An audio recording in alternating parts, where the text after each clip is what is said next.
Hadirin sidang salat Jumat yang dirahmati oleh Allah Subhanahu wa taala. Pertama-tama marilah kita sama-sama panjatkan puja-puji kita ke hadirat Allah Subhanahu wa taala yang sampai detik ini Allah masih menganugerahkan kenikmatannya kepada kita, terutama nikmat iman, nikmat Islam, nikmat sehat wal afiat, hingga kita bisa sama-sama duduk di dalam masjid yang mulia ini untuk menjalankan salah satu daripada perintah Allah Subhanahu wa taala, yaitu salat Jumat. Mudah-mudahan salat Jumat kita dan ibadah-ibadah kita yang begitu banyak kekurangan, kelalaian senantiasa diterima oleh Allah Subhanahu wa taala, dan Allah mencatatnya menjadi amal kebaikan di sisinya sehingga kelak kita mendapatkan rahmatnya. Amin ya rabbal alamin. Salawat beserta salam ibadallah semoga senantiasa tercurah limpah kepada Rasulullah sallallahu alaihi wasallam, juga kepada keluarganya, para sahabatnya, dan juga kepada para tabi'in pengikutnya hingga kita saat ini dan hingga pengikut-pengikut yang akan datang. Hadirin sidang salat Jumat yang dirahmati oleh Allah Subhanahu wa taala. Di zaman saat ini begitu banyak kesulitan-kesulitan yang menimpa kepada saudara-saudara kita ibadallah, terutama saudara-saudara kita seagama, mereka muslimin muslimat yang mereka mendapatkan kesulitan-kesulitan dalam kehidupan mereka. Sungguh ibadallah, ternyata saat terjadi kesulitan kepada saudara-saudara kita itu menjadi celah suatu ibadah yang besar bagi kita semuanya, suatu ibadah yang pahalanya sangat besar ibadallah. Sehingga dalam hal ini Rasulullah sallallahu alaihi wasallam mengatakan, man naffasa an mu'minin qurbatan min qurabid dunya naffasallahu anhu qurbatan min qurabil akhirah. Siapapun, kata Nabi Muhammad, manusia-manusia yang mereka memberikan kemudahan atas kesulitan saudara muslimnya, maka mereka akan diberikan kemudahan-kemudahan oleh Allah kelak dalam kesulitan-kesulitannya di hari kiamat. Ibadallah, dari hadis ini ulama-ulama kita menyampaikan kesimpulan sebaliknya, bahwa saat manusia mempersulit untuk saudara muslimnya, saat manusia betul-betul memberikan sesuatu yang sulit kepada saudaranya, maka mereka pun akan diberikan sesuatu yang sulit oleh Allah kelak di yaumil qiyamah. Ibadallah, tidak ada kesulitan yang lebih sulit daripada kesulitan-kesulitan di yaumil qiyamah. Kenapa dikatakan demikian ibadallah? Karena kesulitan di dunia ini kita masih bisa meminta tolong kepada sesama kita, bisa meminjam, bisa meminta. Bahkan kita tidak pun terkadang ada saudara kita yang membawakan kita sesuatu sehingga kemudahan datang kepada diri kita. Ibadallah, saat di yaumil qiyamah tidak ada kesusahan seorang pun yang bisa dibantu oleh orang lain.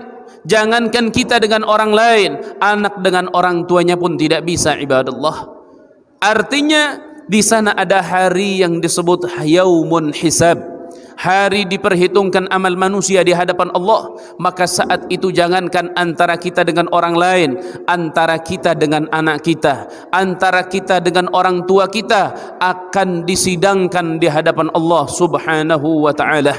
Maka tidak sedikit, kata Nabi Muhammad sallallahu alaihi wasallam, sampai Nabi katakan, halakur rajuli fi zaujatihi, tidak sedikit seorang suami masuk neraka gara-gara disidang oleh Allah dengan istrinya ibadallah.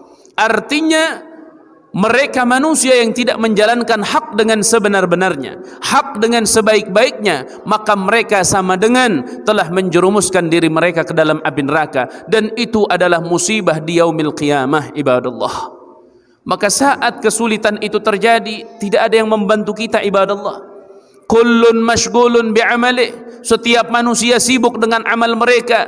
Amal dalam artian mereka dimintai pertanggungjawaban oleh Allah. Bagaimana dalam hadithun sahih yang gemar dan sering kita dengar, saat manusia berbondong-bondong datang kepada Nabi Adam alaihi salam, apa yang Adam katakan kepada kita dan umat yang lain?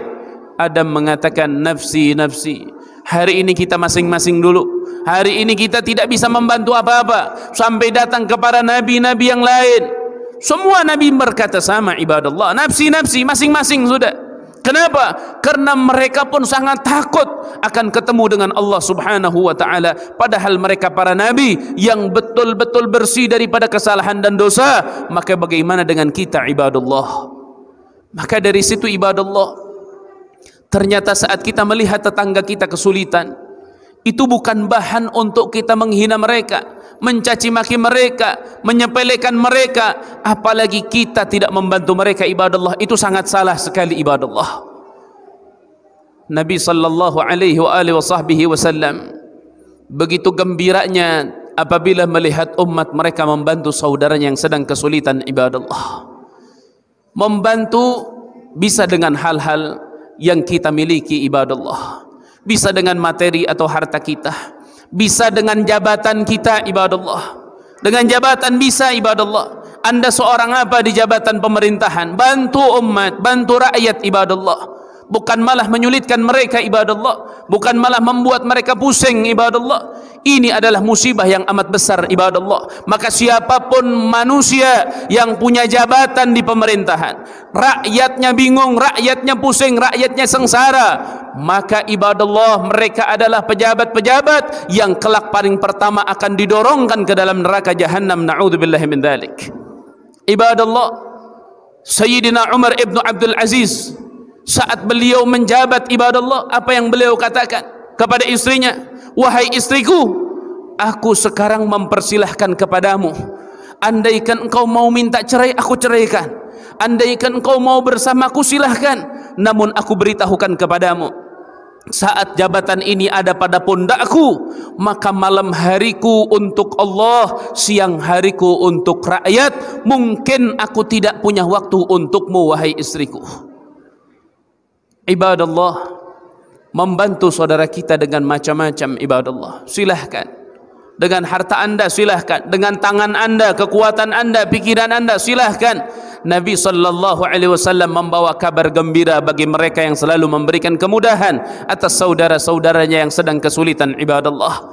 Dan Nabi selalu mengatakan, man naffasa kurbatan min kurabid dunya, naffasallahu kurbatan min kurabil akhirah. Orang yang memberikan kemudahan di dunia bagi saudaranya, maka Allah Subhanahu wa taala akan memberikan kemudahan kelak di yaumil qiyamah. Maka oleh sebab itu, ibadallah, saat kita melihat tetangga kita, mungkin saja dapurnya belum masak, ibadallah, mungkin saja anak-anaknya belum minum air susu, ibadallah, maka saat itu perhatikanlah mereka, bantulah mereka, ibadallah. Sampai-sampai Imam Hasan Al-Basri radhiyallahu taala anhu, beliau katakan, lugmatun fi batnil ju' khairun min bina'i alfi masjidin. Satu suap di dalam perutnya orang yang sedang kelaparan, ibadallah, itu lebih baik daripada anda membangun 1000 masjid, ibadallah.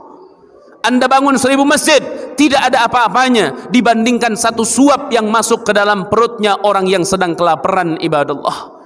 Berapa banyak orang yang berlomba-lomba akan hal itu namun lupa dengan tetangganya yang sedang kelaparan, ibadallah.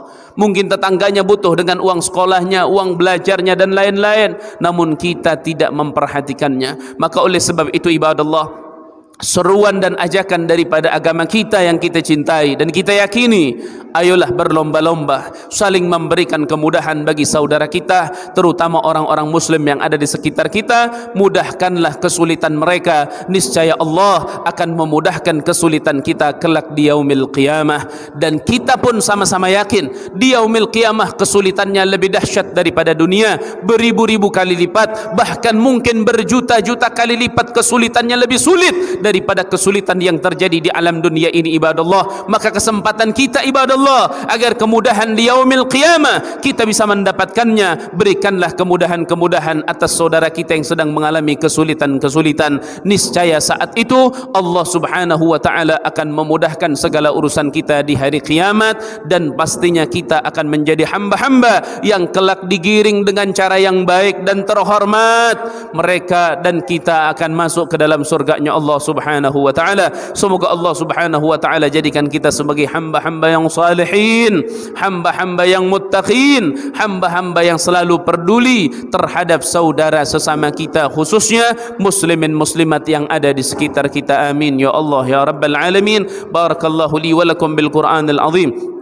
ونفعني وإياكم بالآية والذكر الحكيم. أقول قولي هذا واستغفر الله العظيم لي ولكم ولجميع المسلمين فاستغفروه إنه هو الغفور الرحيم.